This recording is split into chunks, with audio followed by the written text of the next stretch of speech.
And now something that can add a lot to arpeggio patterns is pedal notes or pedal motion.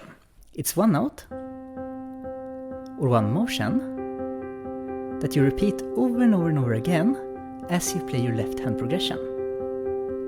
This can sound absolutely amazing if you find the right combination. Usually 1, 5 and 6 within any key will sound really good. As a starter, let's try repeating 1 over and over again and see how it feels.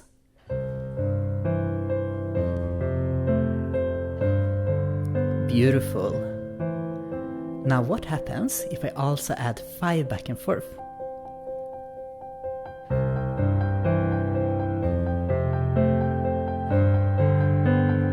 Ooh, nice, right? 6 usually can sound great. Can we combine all 3?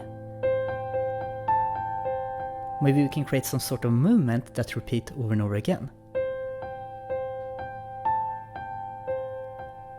Let's try it. Wow! Finding small motions, repeating them over your left hand can sound absolutely amazing and create a very nice middle part in your arrangement. This can lead very beautiful to Twinkle Twinkle Little Star.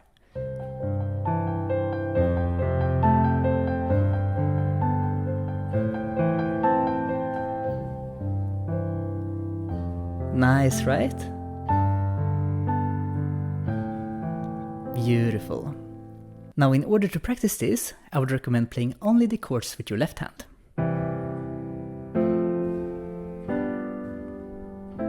For the first chord, find one right hand note you think sounds good being played together. In my case, I really like E, so we will go with that one. Then I want you to repeat the same note for each chord until the notes sound bad. I think it works on F. I'm not sure about the G chord here, so once you feel like you want to change the pedal note, find the closest best option. In my case, the closest option is one note upwards within the key, one note downwards within the key. Let's try both options here. Here I noticed that D sounds really good. And now for the final chord, I feel like it creates a lot of tension, but I would say it can work. So now I've created a landing note for each chord.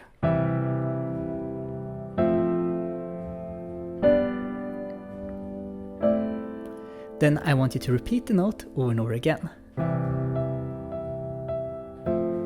Here it can help to count 1, 2, 3, 4, 1, 2, 3, 4. Then I want you to repeat the same chords but play them with your left hand arpeggios instead.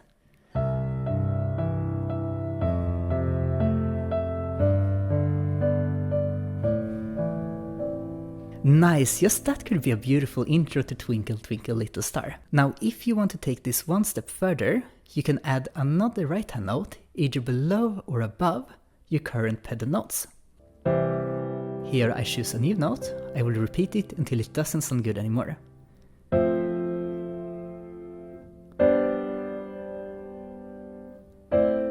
Which to me is never, so I will use it all the time. Now you can either repeat the two notes together or back and forth. Start with playing regular left hand chords and then slowly add arpeggios as you get comfortable.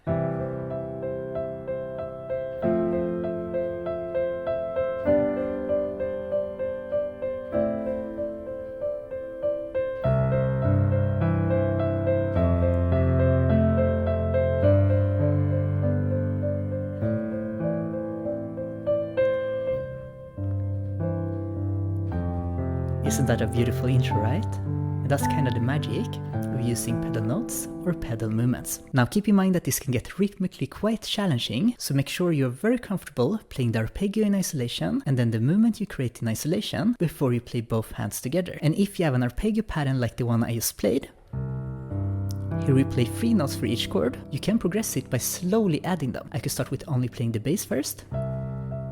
Once that feels good, I could add the first 2 notes, and then the final 3. And the same concept goes for all the chords. Get very comfortable playing both hands in isolation and then progressively introduce them together, one part at a time. And now that's 2 very awesome ways of adding a new touch to your arrangement. Keep in mind that I only recommend to do this if you add it to something you're very comfortable with. If you add pedal note to bass, make sure you're very comfortable playing bass. If you add pedal notes to a specific left-hand pattern, make sure you're very, very comfortable playing that pattern. So this is not necessarily the first step you want to take, but once something feels comfortable playing with the left hand, you can always challenge yourself by either adding a repeating note or a repeating motion on top. And you know, this is a bit close to my heart, because when I discovered this exercise, I started adding so many repeating notes to everything I did. And I kinda started to feel my own style at this stage. And that's just my reason why I absolutely love both pedal notes and pedal motions.